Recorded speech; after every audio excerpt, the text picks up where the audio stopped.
처음부터 공장을 한다.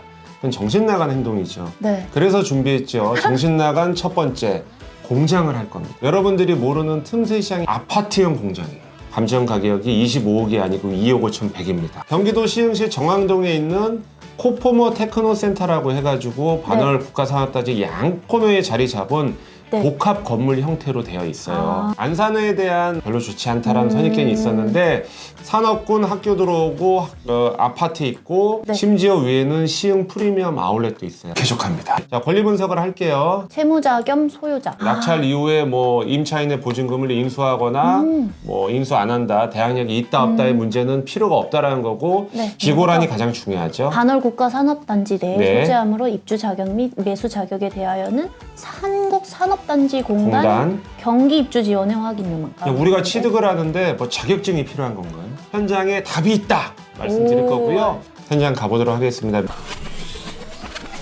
예, 다녀왔습니다. 다녀왔죠. 근데 이제 처음에 조금 아쉬운 게 저희가 현장에 갔는데 예. 문이 잠겨 있었어요. 잠겨 있었죠. 그래서 옆집을 갔는데 예. 비교 대상이 있을 수 있는 옆에 다른 호실을 운 좋게 봤었죠. 현장 가서 절대 위축되면 안 됩니다. 아, 네네네. 죄진 게 아니니까. 죄진 게 아니죠.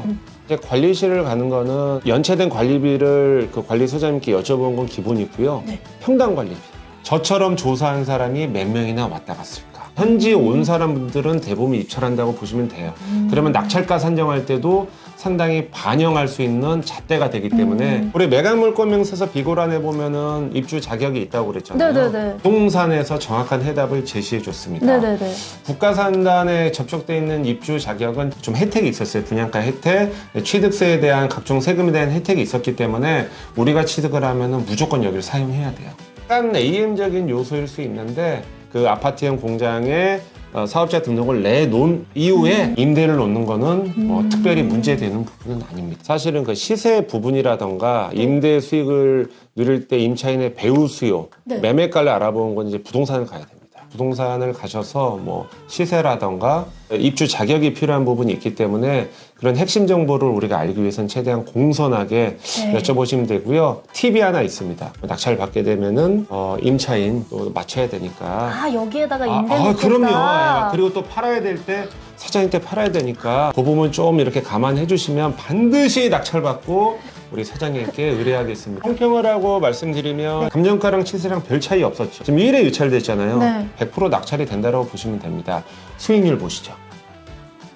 이게 말이 되나? 예.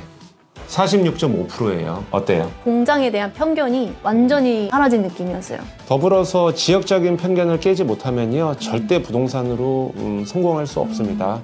대중적인 누구나 처음에 한번 입찰하는 부동산 종류입니다. 내 집 마련의 꿈을 실현시켜 드리겠습니다. 경기도 고양시 일산 동구 식사동 VCT 일산 자이 1단지예요.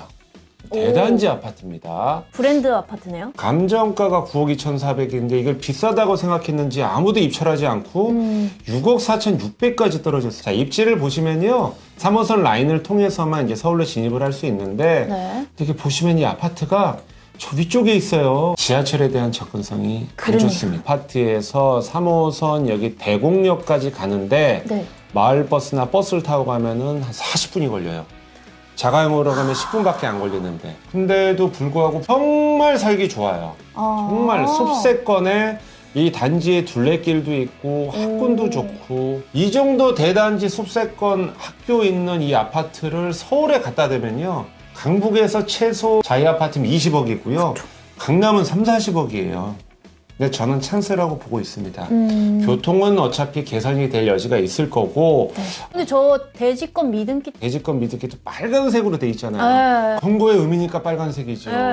비고란, 대지권 미등기나 최저 가격에 대지권 가격이 포함된 기존의 토지에 대한 분양대금을 납부하지 않아서 아니면 단순히 등기만 안 한 건지 그거는 서류상으로 알 수가 없어요. 자, 그럼 저희가 현장을 다녀와서 아주 재밌는 이야기 보따기를 만들어 보도록 하겠습니다. 저희가 결국 다녀왔어요. 생각보다 외지다는 느낌을 받긴 받았고 외지죠. 근데 아파트 단지는 너무 좋더라고요.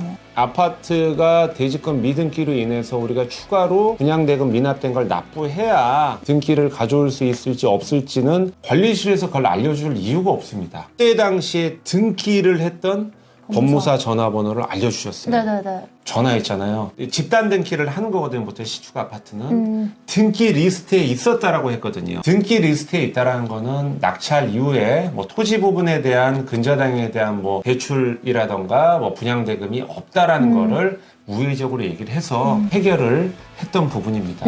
어쨌든 간에 우리가 갔을 때 관리실에서 이 정보를 쥐고 흔들어야 된다는 부분은 강력하게 말씀드릴 수 있습니다. 네.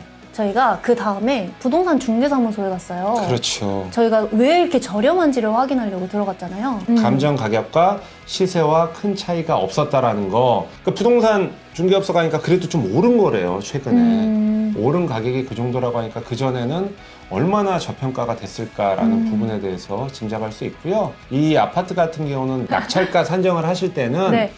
그러니까 해당 부동산 가셔서 진짜 금매로 나와 있는 아파트가 있는지를 여쭤보세요. 그러면 그게 기준점이 돼서 조금 더 저렴하게 보시는 게 맞습니다.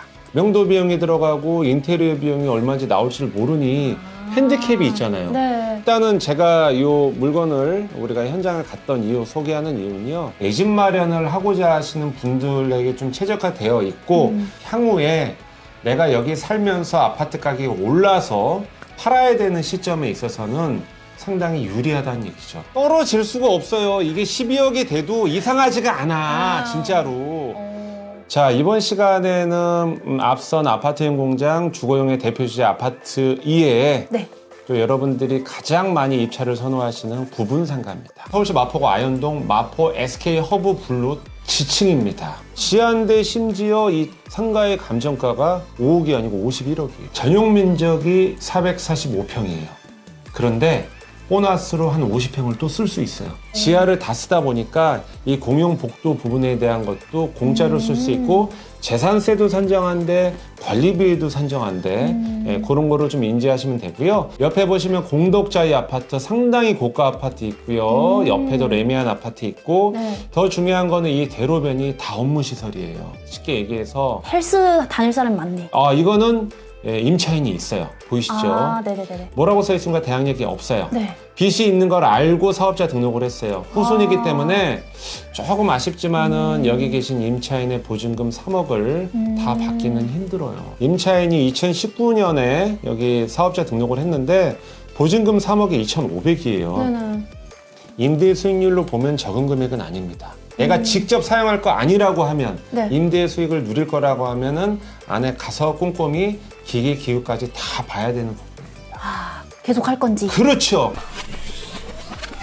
저희가 현장을 다녀왔습니다. 실제로 보니까 어떠세요? 지하철 바로 앞이고 네, 4번 출구 앞에 있었죠. 네, 진짜 가까웠었어요. 대로변에 접하고 있고 네, 주변에 아파트도 있고 거기 일단 오피스텔이고 지하였지만 네. 입지에 대한 접근성, 그다음에 층고, 단일로 그렇게 큰 평수를 그 대형 빌딩에서 마포 라인에서 사용할 수 있다라는 것은 거의 없죠. 네네. 공용 공간 복도도 다 쓰잖아요. 네. 제가 얼핏 봐도 전용으로 쓰고 있는 게 500평이 넘는 것 같아요. 현장 가기 전에 좀 우려했던 거 있잖아요. 네네. 그 대표자가 재계약을 할지 안 할지 네. 영업이 활발히 되는 것 같죠. 네, 회원도 많고. 기본적으로 저 정도면은 그 시설과 영업 한참 치고 있는 상태에서는 재계약할 의사가 많다라는 거를 저희 입장에서는 충분히 가늠할 수 있지 않았나. 그 다음에는 관리소에 갔어요. 현장 조사를 하다 보면은 여러 가지 이제 당황스러운 부분이 있어요. 뭐 우호적으로 현장 안내라던가 정보를 주신 분이 있는 반면에 네. 배타적인 부분이 있어요. 되게 웃겼던 거 아시죠? 관리소장님. 네. 그분이 굉장히 부정적인 태도를 좀 보이셨던 거에 비해서 알찬 정보는 좀 많이 얻었던 것 같아요. 알찬 정보를 제가 끄집어냈죠. 공인중개사무소를 갔는데 얻은 정보는 없었어요. 매매된 사례가 없어요. 아. 지하 통을 매매하기는 힘들잖아요. 부동산 공인중개사 사장님도 이 감정가 50억이 적정한지 시세 대비 네. 월세 2,500이 적정한지를 가늠이 안 돼서 아쉽게 정보를 판단하지 못했다. 그럼 낙찰가 산정할 때 상당히 이제 난관이 있죠. 이분 저분의 얘기를 들어봐 결론은 내가 결정을 져야 되는 부분이거든요. 낙찰가를 보수적으로 산정했을 때 그 데이터를 보고 네. 말씀드리겠습니다. 운 좋게 뭐 42억을 썼는데 32억을 대출 받았다. 가능성이 있는 금액 25% 나오는데 이거는 평균치고요. 네. 아니고 보수적으로 할게요. 45억 쓰고요. 대출은 뭐 33억밖에 안 나왔고 낙찰가도 올렸고 대출 이율도 올렸고 월세도 500이나 깎았어요. 12.37%예요. 네. 우리가 보통 상가 투자를 할 때 수익률 얼마를 보통 논외로 하죠? 3%. 이거 엄청나네요, 그럼? 그렇죠. 엄청나죠. 세 번의 우리가 경험을 통해서 많은 네. 건 못 보여드렸지만 앞으로 기회가 되면 네. 또 다이나믹하게 소개시켜드리러. 좋은 시간 한번 만들어 보겠습니다. 알겠습니다, 대표님. 다음에 또 뵙겠습니다. 감사합니다. 감사합니다.